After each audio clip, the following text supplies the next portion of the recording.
Yeah, Zoe, I understand what you're saying and all, but hello, part of what you overheard was that Aphrodite is gonna try and set you up so that she can get you kicked out of the Dark Daughter's leadership. So don't go feeling too darn sorry for her, Stevie Ray said. I know. I'm not getting all warm and fuzzy about her. I'm just saying that overhearing her with her psycho parents, I understand why she is like she is. We were walking to first hour. Well, actually, Stevie Ray and I were practically running to first hour. As usual, we were almost late. I knew I shouldn't have had the second bowl of Count Chocula. Stevie Ray rolled her eyes. And you say I'm too nice. I'm not being nice. I'm being understanding, but understanding doesn't change the fact that Aphrodite acts like a hag bitch from hell. Stevie Ray made a snorting noise and shook her head, causing her blonde curls to bounce like she was a little girl. Her short cut was odd at the House of Night, where everyone, even most of the guys, had ridiculously long, thick hair. Okay, my hair had always been long, but still, it was really weird when I first got here and was bombarded with hair. Now it made perfect sense. Part of the physical change that happens as we become vampires is that our hair and nails grow abnormally fast. After a little practice, you can tell what year a fledgling is without checking the crest on her jacket. Vampires looked different than humans. Not bad different, just different. So it's only logical that as a fledgling passes through more and more of the change, her body looks different too. Zoe, you're not paying attention. Huh? I said, don't let your guard down about Aphrodite. Yes, she has nightmare parents. Yes, they're controlling and manipulating her, whatever. She's still hateful and mean and vindictive. Watch out for her. Hey, don't worry, I will. Okay, good. I'll see you third hour. See ya. I called to her back. Sheesh. She's such a worrier. I hurried into class and had just taken my seat in the desk next to Damien, who raised an eyebrow at me and said, "Another two-bowl morning?" when the bell rang and Nefret swept into the room. Okay, I know it's bordering on weird or maybe queer in the better word choice. To continually notice how gorgeous a woman is when you're a woman too, but Nefret is so damn beautiful that it's like she has the ability to focus all the light in the room on herself. She's wearing a simple black dress and totally to die for black boots. She had on her silver goddess path earrings, and as always, the silver embroidered goddess rested on her heart. She didn't exactly look like the goddess Nyx, who I swear I'd seen in a vision the day I was marked, but she had the goddess aura of strength and confidence. I'll just admit it, I wanted to be her. Today was unusual. Instead of lecturing for most of the hour, and no, amazingly enough, Nefret was never a boring lecturer. She gave us an essay assignment on the Gorgon, who we had been studying all week. We learned that actually, she had been a monster who turned men to stone with a glance. She had been a famous vampire high priestess whose goddess given gift was an infinity or a special connection for the earth, which is probably where the turn to stone myth came from. I'm pretty sure if a vampire priestess got pissed enough and had a magical connection with the earth, stones do come from the earth, she could easily zap someone into granite. So today's assignment was to write an essay on human myth and symbolism and the meaning behind the fictionalization of Gorgon's story, but I was too restless to write. Plus, I had all weekend to finish the essay. I was more worried about the Dark Daughters. The full moon was Sunday. I would be expected to lead the ritual for the Dark Daughters. I realized everyone was also expecting me to make an announcement about changes. I planned to make a I needed to have a clue about those changes. Surprisingly, I did have an idea, but it definitely needed help. I ignored Damien's curious look as I quickly gathered up my notebook and went to Nefret's desk. Problem, Zoe? She asked. No, yes. Well, actually, if you would let me go to the media center for the rest of the hour, my problem would probably go away. I realized I was nervous. I'd only been at the House of Night for a month, and I still wasn't sure about the protocol for being excused from class. I mean, there were only 2 kids in the entire month who'd gotten sick, and they died. Both of them. Their bodies had rejected the change. One had happened right in front of me during lit class. It had also been totally gross, but other than the occasional dying kid students, rarely I missed class. Nefrat was watching me, and I remembered that she was an intuitive and she probably sensed the ridiculous babble going on in my head. I sighed. It's dark daughter stuff. I want to come up with new leadership ideas. She looked pleased. Anything I can help you with? Probably, but I need to do some research and get ideas straight first. Very well. Come to me when you're ready, and feel free to spend as much time in the Meteor Center as you need, Nefret said. I hesitated. Do I need a pass? She smiled. I am your mentor, and I have given you permission. What more could you need? Thanks, I said, and hurried out of the classroom, feeling stupid. I would be so glad when I'd be at the school long enough to know all the little inside rules. And anyway, I don't know what I'd be so worried about.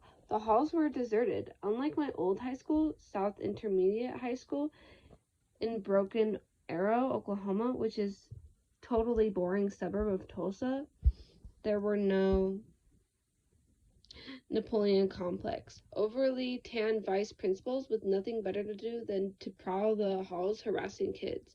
I slowed down and told myself to relax. Sheesh, I've been so stressed out lately. The library was in the front center area of the school in a cool multi-level room that had been built to mimic the turret of a castle, which fit in well with the theme of the rest of the school. The whole thing looked like something out of a past. That was probably one of the reasons it had attracted the attention of the Vamps 5 years ago. Then had been a stuck-up rich kid prep school, but it had originally been built as a monastery for the St. Augustine people of faith monks. I remember that when I asked how the prep school had been talked into selling to the Vamps, Nefret had told me that they had made them a deal they couldn't refuse. The memory of the dangerous tone her voice had taken still made my skin crawl. Meow. I jumped and almost peed myself. Nala, you scared the crap out of me. Unconcerned, my cat launched herself into my arms, and I had to juggle notebook, purse, and small but chubby orange cat. All the while, Nala complained at me in her grumpy old lady cat voice. She adored me, and she definitely chose me as her own. But that didn't mean that she was always pleasant. I shifted her and pushed open the door to the media center. Oh, what Nefret had told my stupid step-loser John had been the truth. Cats do roam free all over the school. They often followed their kid to class. Nala in particular liked to find me several times a day. She insists I scratch her head, complain a little to me, and then take off and go do whatever cats did with their free time. Plot world domination? Do you need help with her? The media specialist asked. I had only met her briefly during the orientation week, but I remember her name was Sappho. Oh, she wasn't the real Sappho. The vampire poet had died like 1,000 years ago. Right now, we were studying her work in lit class. No, Sappho, but thank you. Nala doesn't really like anyone except me. Sappho, a tiny dark-haired vamp whose tattoos were elaborate symbols. Damien had told me were Greek alphabet glyphs, smiled fondly at Nala.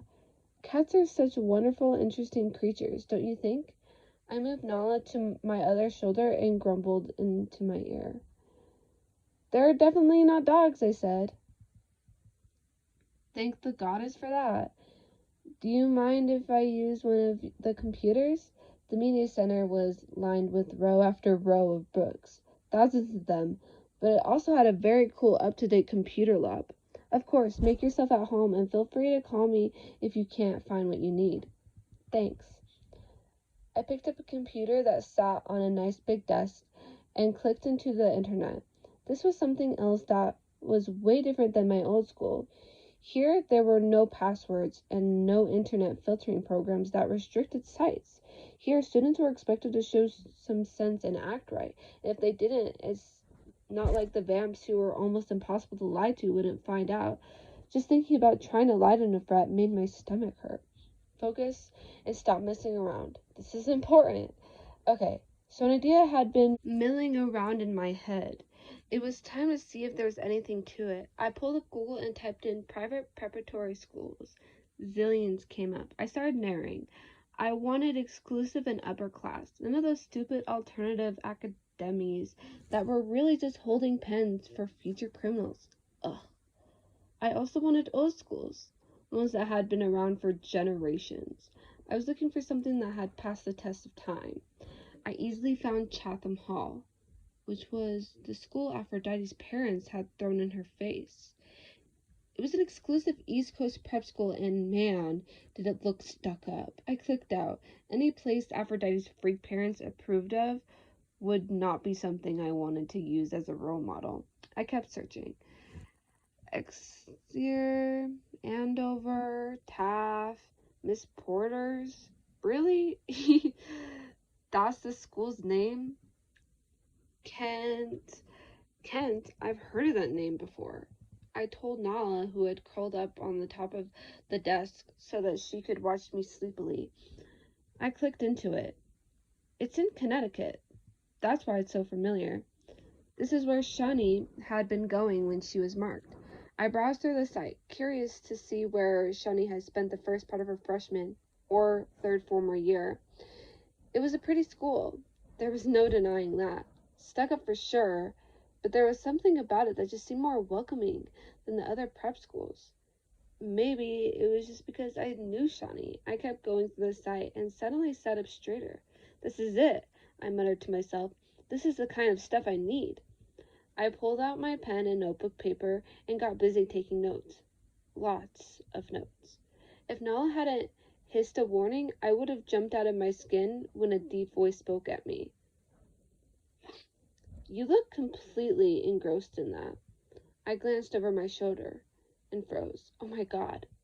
Sorry, I didn't mean to interrupt you. It was just so unusual to see a student writing feverishly so in longhand, rather than pecking away at the computer keys, that I thought you might be writing poetry. You see, I prefer to write poetry longhand. The computer is just too impersonal. Stop being such a moron. Speak to him. My mind screamed at me. I'm not writing poetry. God, this was brilliant. Oh well, doesn't hurt to check. Nice talking with you. He smiled and started to turn away, and my mouth finally managed to work a little more correctly. I think computers are impersonal too. I've never really written poetry, but when I write something that's important to me, I like to do it like this. Totally dork-like, I held up my pen. Well, maybe you should try writing poetry. Sounds like you might have the soul of a poet. He held out his hand. Usually about this time of day, I come by and give Sappho a break. I'm not a full-time professor because I'm only here for one school year. I just teach 2 classes, so I have extra time. I'm Lauren Blake, vampire poet laureate. I grasped his forearm in the traditional vampire greeting, trying not to think about how warm his arm was, how strong he felt, how alone we were in this empty media center. I know, I said. Then I wanted to slit my throat. What an idiotic thing to say. What I mean is, I know who you are. You're the first male poet laureate they've named in 200 years. I realized I was grasping his arm and let him go. I'm Zoe Redbird. His smile made my heart flop around inside my chest. I know you are too. His gorgeous eyes, so dark that they looked black and sparkled mischievously.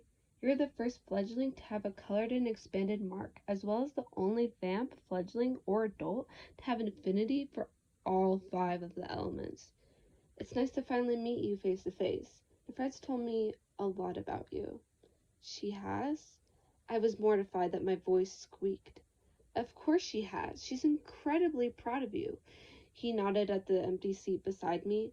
I don't want to interrupt your work, but do you mind if I sit with you a little while? Yeah, sure, I need a break. I think my butt's asleep. Oh God, just kill me now. He laughed. Well then, would you like to stand while I sit? No, I'll just shift my weight. and then I'll hurl myself out the window.